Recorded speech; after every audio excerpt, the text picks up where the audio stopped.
मेरे साथ इस वक्त भाटिया साहब हैं। भाटिया साहब, डॉक्टर्स की 2 घंटे की पेन डाउन हड़ताल और इसमें दो बड़ी मांगे हैं। हालांकि इसको लेकर पहले बात हुई, इन बातों को स्वीकार भी किया गया, माना गया, लेकिन सवाल यहाँ महत्वपूर्ण ये कि अभी भी डॉक्टर को अंदेशा है कि कहीं ना कहीं सरकार की तैयारी है सीधी एसएमओ की भर्ती करने की। हालांकि इसको लेकर राकेश शर्मा कहते हैं ऐसा कुछ नहीं है, लेकिन डॉक्टर्स इस बात को लेकर पुख्ता तौर पर रख रहे हैं कि बातें ऐसा होगा। और दूसरा, नोटिफिकेशन को लेकर बात उठ रही है, ब्यूरोक्रेसी को लेकर आप पहले भी कई बार चर्चा कर चुके हैं कि वहां पर कहीं ना कहीं काम करने की जरूरत है। ये एक बड़ा मसला है जिसमें अभी राजेश खैले जी ने बातें रखी हैं, कैसे देखते हैं? ऐसा शमशेर जी, अब तक की सारी डिबेट में अगर हम उसका निचोड़ निकालें तो यही है हम्म। कि यह आज की जो पेन डाउन स्ट्राइक हुई है उसके पीछे ब्यूरोक्रेसी का जो लचरपन है। हम्म। अगर एक मंत्री लिखित में फैसला ले लेते हैं और वो भी अनिल विज जैसे, तो उसके बावजूद वो निर्णय को लागू नहीं कर पाती ब्यूरोक्रेसी, हम्म। तो उसका दोषी कौन है? ब्यूरोक्रेट जो अधिकारी हैं इस समय वो सुप्रीम है। हम्म। डेमोक्रेसी में सुप्रीम होते हैं जो लोकतांत्रिक सरकार होती है, लेकिन उसके मंत्रियों की बात अधिकारी नहीं मानते। और ये अनिल विज जी के समय, अनिल विज जी स्वास्थ्य विभाग में थे, उनकी एक डायरेक्टर से जो उनका मैं नाम नहीं लेना चाहूंगा, हम्म। बाद में उनको पब्लिक सर्विस कमीशन का मेंबर बनाया और फिर उसको हल किया। हम्म। 2 महीने तक उन्होंने फाइलें नहीं देखी थी हम्म। क्योंकि वो डायरेक्टर उनकी बात नहीं मानती थी। हम्म। तो ये सभी जो आज की हड़ताल है उसके हम्म। पीछे एकमात्र कारण हम्म। मैं ब्यूरोक्रेसी को मानता हूँ। आप अगर पंचेटा जी ने भी बहुत फिक्र बताई और मैं भी बता सकता हूँ, हम्म। कितने नागरिक अस्पताल है, रोज उनको नई नई घोषणाएं सरकार करती है। हम्म। आप राकेश शर्मा जी बैठे हैं, इनसे पूछ लो इन्होंने कितने पद बढ़ाए हैं। हम्म। क्या डॉक्टर सिविल हॉस्पिटलों में अभी तक 700 से अधिक पद खाली हैं?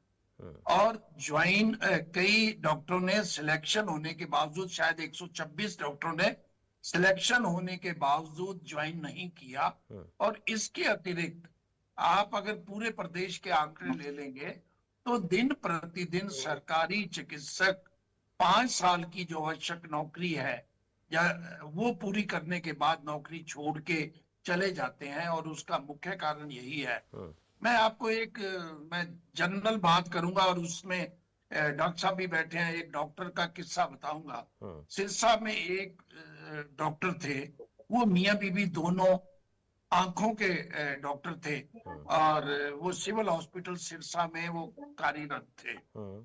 तो वो डॉक्टर ने त्याग पत्र क्यों दिया, उसका एक छोटा सा कारण मैं आपको बताता हूँ शमशेर जी, बड़ा दिलचस्प किस्सा है। हम्म।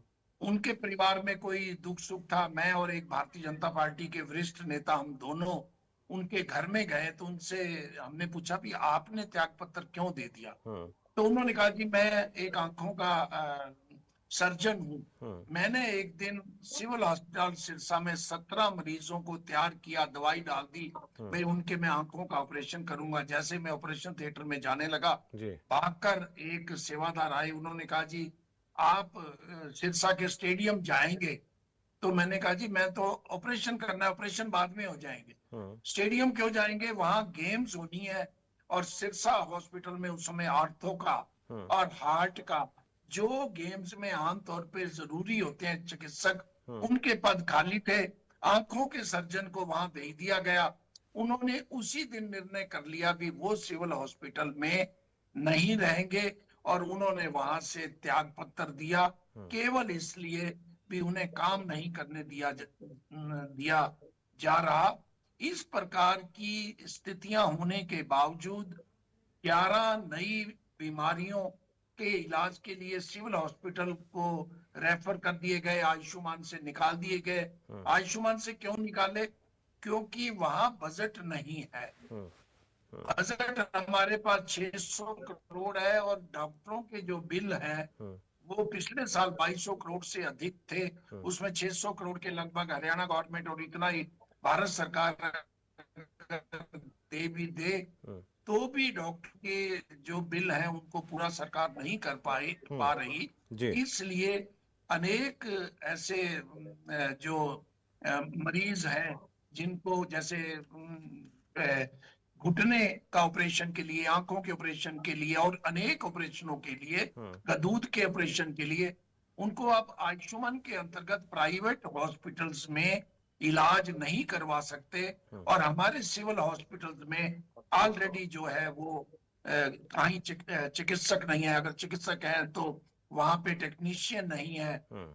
और स्टाफ की कमी है। जी। डॉक्टरों के साथ ये जो आपने एक बात समझौता कही डेढ़ भाटिया साल साहब कि एक आप इस सेकंड पूरे मसले को लेकर देखें तो ब्यूरोक्रेट्स जो है वो कहीं ना कहीं हावी नजर आते हैं। अगर इस चीज़ को गंभीरता से लिया जाए तो आज फिर ये 2 घंटे की पेन डाउन स्ट्राइक नहीं होती। और आपने उदाहरण भी दिया कि सरकारी अस्पताल में डॉक्टर काम क्यों नहीं करना चाहते हैं। दो बड़ी बातें आपने रखी हैं इस चर्चा में। फिलहाल एक छोटे से ब्रेक के लिए रुकते हैं, ब्रेक के बाद लौटेंगे तो मुद्दा यही है कि इस पेन डाउन स्ट्राइक के बाद सरकार का रुख क्या रहेगा और डॉक्टर्स की फ्यूचर प्लानिंग क्या है। फिलहाल छोटे से ब्रेक के लिए रुकेंगे, ब्रेक के बाद जल्द हाजिर होते हैं।